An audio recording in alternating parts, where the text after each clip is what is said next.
Kuzu Zangpo and a very warm welcome to Bhutan This Week with me, Sonam Rinchin. Our top stories. His Majesty the King, Her Majesty the Gelson and the royal family members offered prayers for His Majesty the Fourth to Gyalpo at the Khamsum Yulin Namgyal Chote in Nyezegan in Punakha. The five political parties come together and initiate a democracy dialogue to achieve a matured democratic culture.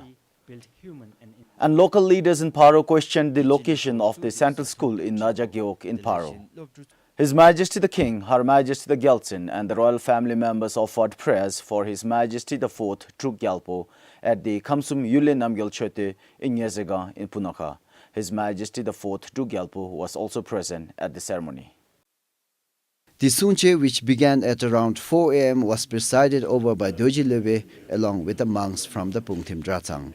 His Majesty the King, His Majesty the Fourth Truk Gyalpo, Her Majesty the Gelson, Their Majesties the Queen Mothers and the royal family members attended the ceremony.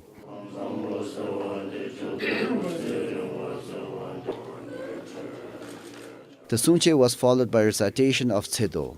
Lams and Chikus from across the country also recited Tsedo for His Majesty the Fourth Truk Gyalpo.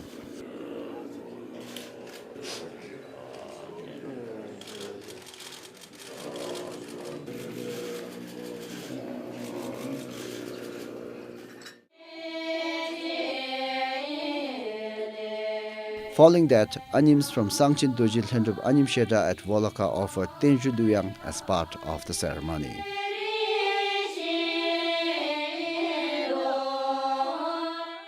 The secretary of the Dratsang Lhenso, Karma Penjo, said this religious ceremony is one of the special ceremonies organized to commemorate the 60th birth anniversary. In 2015, there are many celebrations planned all over the country, but this is very different and very special in the sense that it is more religious and more spiritual inclined. Today, all over the country, in all the dzongkhaks, in all the rabdes, the major shedas, the Tsedo long life prayers for His Majesty the Fourth Truk Gyalpo were performed, just like over here today at Khamsum Yuli. And also we have a lot of Rinpoches and Chikus along with the Jungdrasang Lewins who participated in the prayer ceremony here today. People from the neighboring villages attended the ceremony to offer their prayers and were granted audience and toka by His Majesty the King.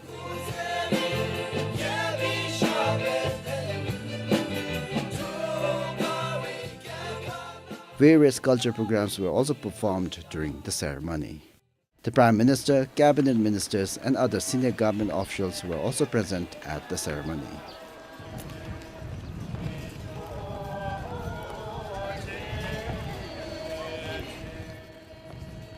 Kampal for Chunidema in Punakha, Chikmichile for BBS News. Her Majesty the Queen Mother Dorji Wangmo Wangchuk graced the launch of the Bhutan Democracy Dialogue last Friday. The dialogue, which is first of its kind, is expected to facilitate, nurture and strengthen democracy. Coinciding with the 60th birth anniversary of His Majesty the Fourth Truk Gyalpo, Bhutan Democracy Dialogue is dedicated to the father of the democracy of Bhutan, His Majesty Jimmy Singye Wangchu. The initiative of the dialogue was conceptualized jointly by the five political parties. The website and logo of the dialogue was also launched during the event. The dialogue will aim to achieve a matured democratic culture, a vibrant democracy, build human and institutional capacity of political parties to strengthen and nurture the Bhutanese democracy. Following the two elections, the chairperson of the dialogue, Lile Wangcho, said Bhutan has experienced in varying degrees the ills of democracy. She said the country has seen the small needs society being divided along the party lines. Realizing the recent challenges in post-democratic era, the dialogue will look at initiating positive changes in the political arena. We believe political cooperation through inter-party dialogue is an important cornerstone for effective and sustainable democracy, conflict prevention, peace building, and more importantly, regaining public's confidence in the country's democratic system. BJT believes that it can provide a common platform for all political parties for building a greater understanding amongst them. With the support of the Danish Institute for Parties and Democracy, the dialogue has drawn out various programs for the next 2 years. There's a plan to visit, to pay visits together, the party group together around Bhutan. And this is something that's going to be really interesting to follow. And then another thing, also a big festival that is going to be planned for the autumn. The dialogue will be guided by the steering committee comprising of 2 representatives from the political parties and the Election Commission of Bhutan and will meet quarterly. However, some of the members of the committee said in the long run, the dialogue would confront some challenges like funding, legal issues, independent status, consensus and cooperation among the members of the committee. The dialogue is expected to remain inactive prior to election. Chetin Dupchu, PBS News. Prime Minister Tring Tobgay asked the Employment Creation Task Force members to revisit the report submitted by them before it is submitted to the Cabinet and implemented. He asked Employment Creation Task Force members to go through second iteration to further address the issue of providing jobs. Lynche urged the task force members to aim to provide 100% employment to the youth, even if it was not possible. He said the responsibility fell on them to employ every talented and potential youth who seriously wanted to work. The Agriculture Ministry, which has set the target of more than 6,000 job opportunities, was asked to see how to support those interested individuals in taking up farming. Lynch said the members should think some of the trainings required for those interested to establish small farms. Tashal jaketani tenlu gokap kadebe yubina product sap kadebe yubina saka jego satung lashe numkhotani gi kachirang iru te gokap kadebe yubina te ngachigi lejimet takop du se shuni dida dobe ta sanam gi me ta sanam da gonorgi taka hibdalu ngachigi kapnalu nami sami gokap yu te diet chegi gokap kadachi yubina chegi titennu dibodalu sanam da gonordi the yafa kadebeta anna jake kadebeta anna organic bejunna natural agricultural utotenna yan chemical fertilizer utotenna hanusuyet achichi zigonime seshuni. Lynch said BOIC should help youth in identifying some of the opportunities in establishing cottage and small industries. Lynch also said there was need to think well on where to establish more successful companies so that more employment opportunities could be created than the set target. Lynch urged the members to look at the opportunities for self-employment by coming up with a list of areas in which the youth can venture into. Ta gerde nalefa ngachigi layogi gokapdi yafa jugo bachin ngachi penjora dindi jugo seshuni. Tani penjor di dindi mazowachin tengachi layogi gokap tep sada pule miten seshuni. Ta jung senimi gerde senimi te rangi self-employed gi gokap zoni senimi anisu nale layogi gokap yafa tango bachin ka cheshora ngachirigi ta penjor dira dindi tego penjor dindi tego bachin matsa shitsu bego investments gobela ta anigi nabugi te asichi zikari chana seshuni. Lynch said if there are investments, it is important to think about the job opportunities it is going to create. He said the private sector should be given preference to invest, followed by the corporate bodies like DHI. The Minister of Labour and Human Resources, Ngima Sangye Chimpo, said with time constraints, the task force members could not deliberate much on big projects. Chetin Dupchu, PBS News. A prosecutor from the Office of the Attorney General during the second evidence hearing of the Lahangkap case said the condition under which the Dzongkhag DCM truck was used by the Foreign Minister did not qualify as pressing and emergency needs. According to rules and regulations governing the use of government pool vehicle, a civil servant is allowed to use government vehicles under pressing and emergency needs. However, the prosecutor said transporting timber from Ha to Thimphu for his personal use did not qualify as pressing an emergency. The prosecutor added only death, sickness and the like can be considered pressing an emergency. Foreign Minister Rinzin Doji reiterated that he had not violated any laws and that the phrase remained subject to interpretation. Pressing an emergency needs not only meant death and sickness. In his defense, he said the truck was used because there were no other vehicles available in Ha during that time.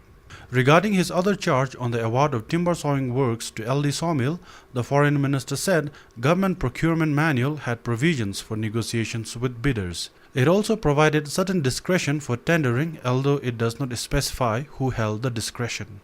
The OAG prosecutor said the manual specifically mentioned that the discretion rests with the procuring agency or the tender committee. Therefore, awarding the work without a retender was a violation. Outside the court, Foreign Minister Rinzin Dorji said, at times, depending on the situation, if the chairman of the tender committee wanted to make a decision, given the urgency of the project, it was applicable and respected by the committee. Ha Drangpon Duba Drupa said, before the verdict was spelled out, everything had to be proven beyond a reasonable doubt, since the case was of a criminal nature. Nirup Gelson for BBS News. Just as the restoration and reconstruction works were about to complete after the recent windstorm, another windstorm hit Samtsi last Saturday. The storm blew away roofs of several houses, damaged permanent structures including the Nobugang Lower Secondary School. This time, the windstorm affected southwestern Gyeoks. According to preliminary report, Nobugang Gyeok was hit hard. We had this morning at around 8:30 emergency sector coordination meeting where we discussed about the immediate relief efforts. Where I think regional offices like forest and insurance also participated, where we have requested for their support and immediate help, particularly timber extraction and also the assessment of rural insurance and the insurance benefit. The roofs of the 12-unit classroom of Norbugang Lower Secondary School were completely blown off. The Vice Principal's office, health and counseling rooms were also damaged. The ceilings of the classrooms, in some cases, were about to fall any minute, and some classes were filled with rainwater. With Songkhak and Gyeok officials, together with teachers and villagers, clearing the debris strewn all over the campus, the school is likely to remain closed for a week. The school has 506 students. I think we will not be in a position to conduct the classes for about a week because there are so many things to be done. As four buildings, roofs have been completely blown off. Therefore, we will have to really prepare for that. And maybe after 1 week, we will be in a position to resume our classes. Among others, damages include several houses belonging to the villagers from 5 Gyeoks, milk processing unit, R&R center and staff quarter in Ugensi Gyeok, and minor damages to Yesulti Middle Secondary School. Relief materials such as tarpaulin and CGI sheets and tents have been dispatched to the affected sites. For Sonam Pinto in Samtsi, Chetan Dupchu, BBS News. Under the Education Ministry's school reform program, 24 center schools have been set up across the country this year. One such school was also set up in Paro in Naja Gyeok. Meanwhile, some of the Gyeok leaders in Paro raised concern for not consulting local leaders while establishing the school. The issue was raised during the recent Dzongkha Tsokdu in Paro. Beginning this year, a central school providing meals, uniforms and other necessities to the students was established in Wanaka in Naja Gyeok. Gyeok leaders at the meeting asked why public consultations were not made on the matter.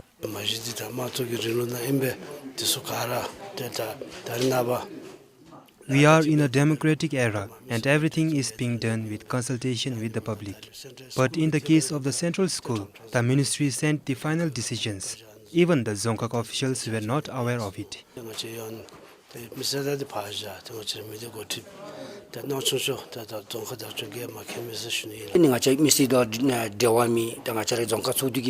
When there has been no public consultation, when the Dzongkhag officials are not fully aware, there is some concern there. Some Gyeok officials also suggested that the school would have had greater benefits if the central school was located at Shaba or Sento Gyeoks.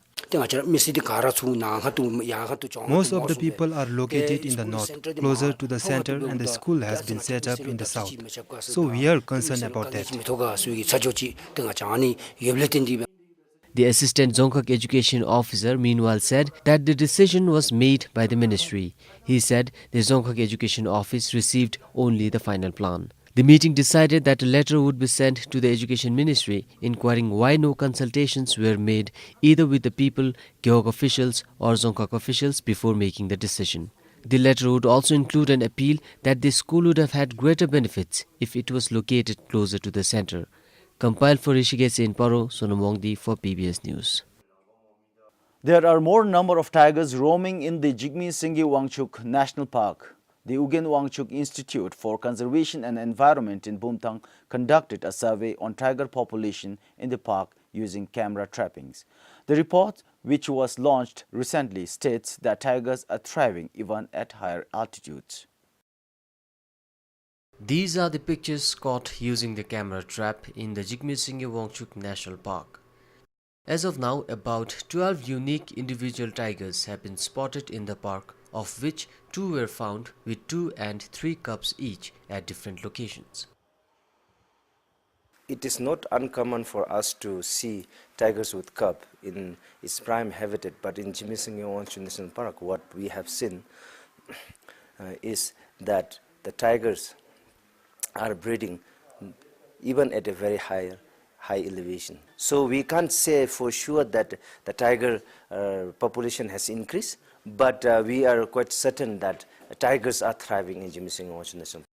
The report also reveals that there were 7 other kinds of cats captured in the camera, indicating that the park is a hotspot for cat species. The wildlife biologist said that every individual played their part to save tigers in Bhutan. The most important and immediate tasks that we foresters need to focus is anti-poaching and patrolling. Because we know that tigers are roaming in villages, they are killing livestock. The increased number of tigers will somehow relate to increased incidence of cattle depredation. So this will create a lot of human-wildlife conflict. And another thing that we need to consider is the poaching pressure that our tigers throughout its range, not only in Bhutan, everywhere there is a lot of threat for tigers from poachers. He also said that with the new type of camera trap, they were able to capture more number of tigers as well as prey compared to the past. It is estimated that there are just about 3,200 tigers in the world, according to the report. Compiled for Sujaman Thapa, Sonamongdi for PBS News. Encroachment is one of the major challenges faced by the highlanders while collecting cordyceps. They say people from other Gyeoks and also from across the border encroach on their area when the collection begins. The local leaders representing the people said they have been encountering a number of challenges in recent years. The presence of foreigners, different species of cordyceps, the requirement of standard grading system, adulteration and security deposits are some of the recent challenges for cordyceps collectors.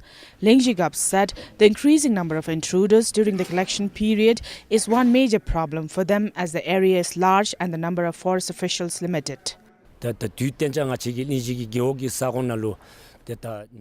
the collection season, there are people coming in from other Dzongkhags as well as from across the border. It poses a security threat as well because Jimidoji National Park also falls in the area. With a handful number of forest officials, it is a problem. So if more forest officials could be deployed during the month-long collection period only, it would be beneficial. Lately, the certificate of origin is issued to every collector at the site, which was pointed out as another issue.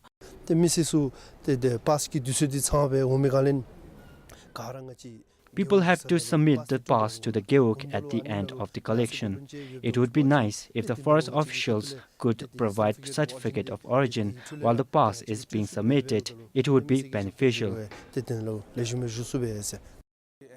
The Chief Forestry Officer from the Social Forestry Division Extension said the certificate of origin has to be issued at the site or any other convenient location, as it is a tool to ensure legal collection and to maintain proper records.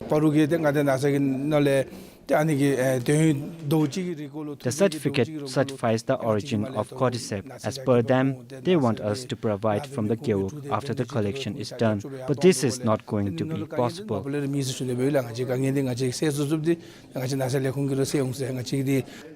With regard to additional manpower during the time of collection, it was agreed that additional foresters would be deployed during the time of collection. Last year, more than 3,500 collection permits were issued to the people in 7 Dzongkhuks. Compiled for Ishuri Gurung, Taralimbu for BBS News. In August last year, the Anti-Corruption Commission suspended licenses of over 21 foreign workers recruitment agencies and 12 immigration officials in Phuntsiling. 9 months later, there has been no concrete decision made into the case. Officials from the Immigration Office are still on suspension and have been receiving 50% of their salary since the time they have been suspended. According to a source, the Immigration Office in Phuntsiling have already recruited several people to replace the suspended officials to ensure immigration services are not hampered. Like the suspended officials, a few foreign workers recruitment agencies are also lying idle. Namge Doji is from Paro. His agency was one of the first in Phuntsiling. According to Namge, one of his staff that used to deal with immigration officials was found bribing the officials. The Anti-Corruption Commission then called his employee for questioning. Namge's agency was then suspended from doing any work.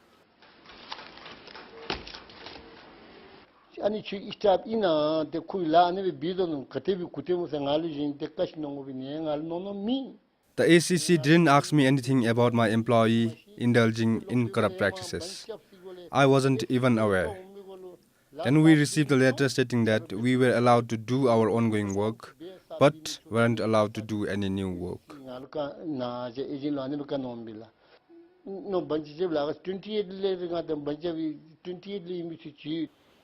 His agency is the only source of income for Namge and his family. And with no concrete decision made on the case, Namge has been bracing against the odds of inflation and rising living costs after his business was kept on hold. There's no support for us. All I ask is that the case be sent to court as soon as possible. When asked about the progress of the case, the Anti-Corruption Commission said that investigations on the case were completed in December last year. The case has now been forwarded to the Office of the Attorney General and court proceedings will take place soon. This comes as good news for those involved in the immigration case in Phuntsiling.